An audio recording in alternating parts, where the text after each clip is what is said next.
Bismillahirrahmanirrahim. Assalamualaikum warahmatullahi wabarakatuh. Sahabat pecinta channel Anak Rantau Official, semoga selalu dalam lindungan Allah Subhanahu wa Ta'ala.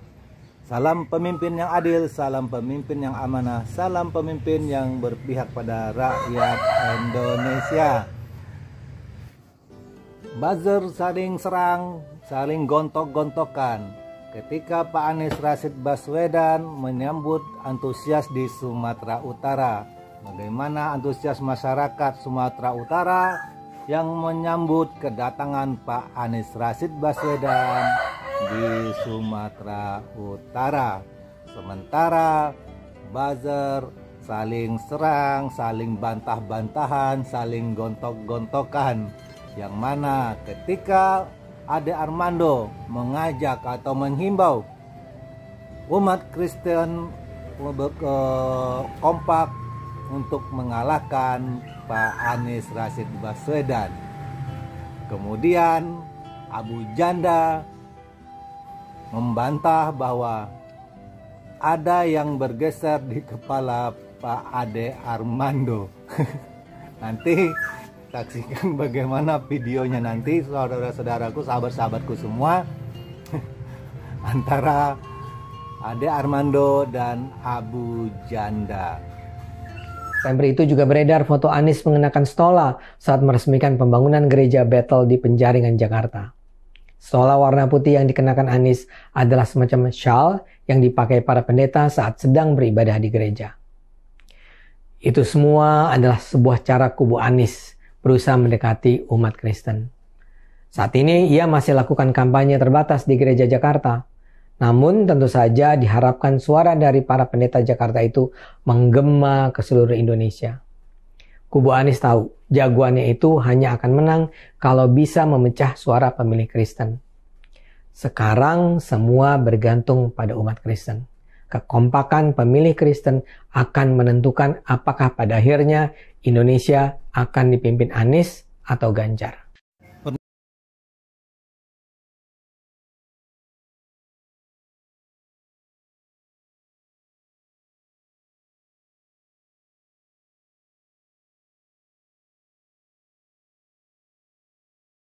Kekompakan suara pemilih Kristen akan menentukan.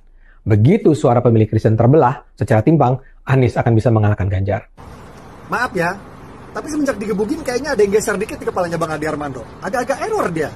Nyaranin umat Kristen supaya tidak pilih Anies. Lalu apa bedanya sama nyaranin umat Islam supaya tidak pilih Ahok? Ya sama aja politik identitas. Lagian ketakutan banget sih Anies bakal menang. Umat Kristen cerdas-cerdas, mereka pasti tahu siapa yang harus mereka pilih. Gak usah ketakutan gitu Ganjar bakal kalah lah. Mending Bang Ade fokus sama prestasi Ganjar aja, gak usah ikut-ikutan politik identitas.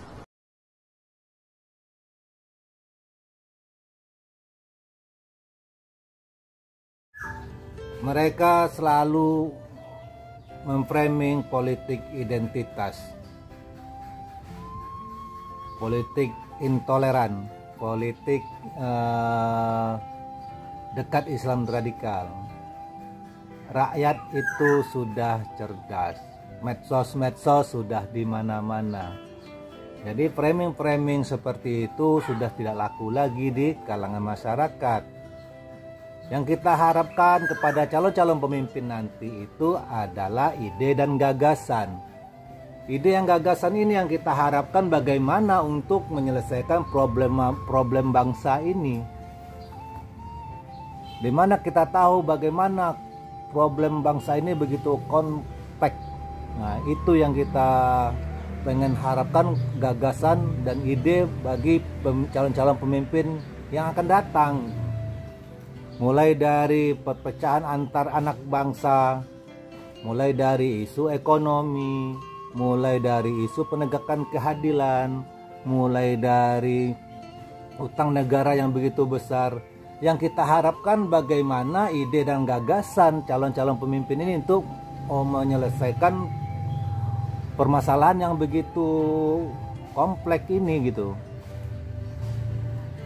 Bukan memframing-framing bagi relawan, bagi para buzzer untuk memframing-framing tentang politik identitas, politik intoleran.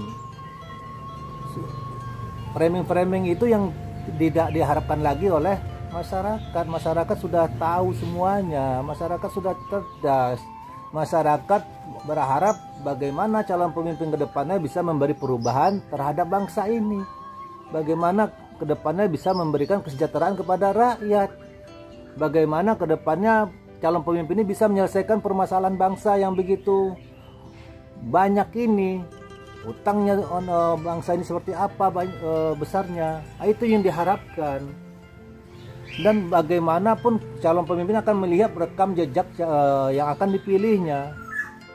Bagaimana rekam jejak seperti misalkan Pak Anies Rashid Baswedan di Jakarta, ketika beliau memimpin di Jakarta, masyarakat itu akan lihat bagaimana rekam jejak beliau di Jakarta ketika memimpin di Jakarta.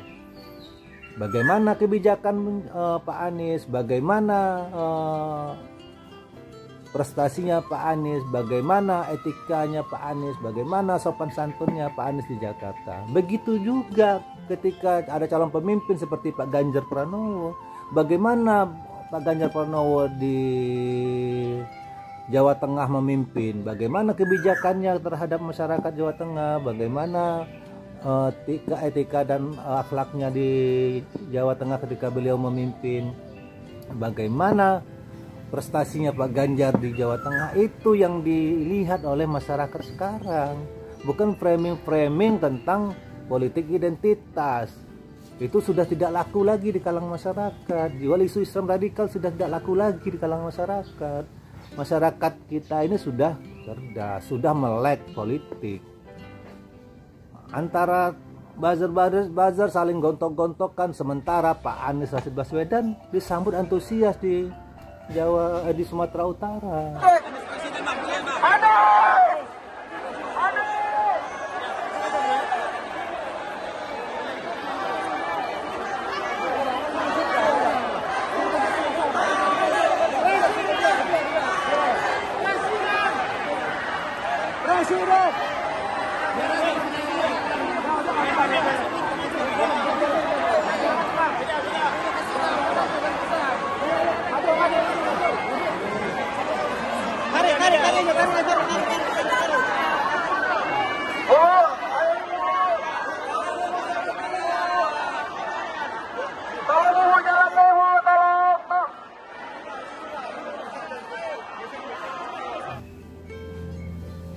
Karena masyarakat itu melihat rekam jejak bagaimana calon pemimpin itu ketika beliau memimpin di daerahnya masing-masing.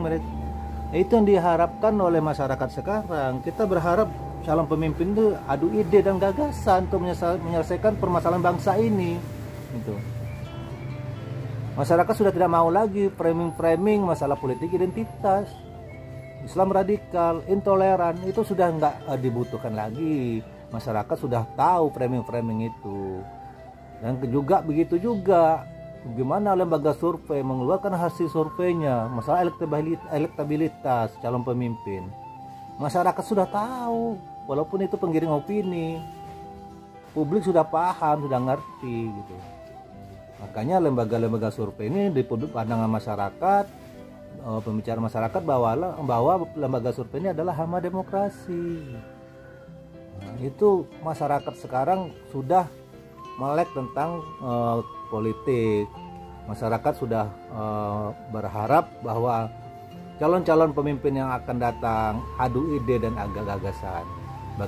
Bagaimana menyelesaikan permasalahan bangsa ini. Nah, itu yang kita harapkan.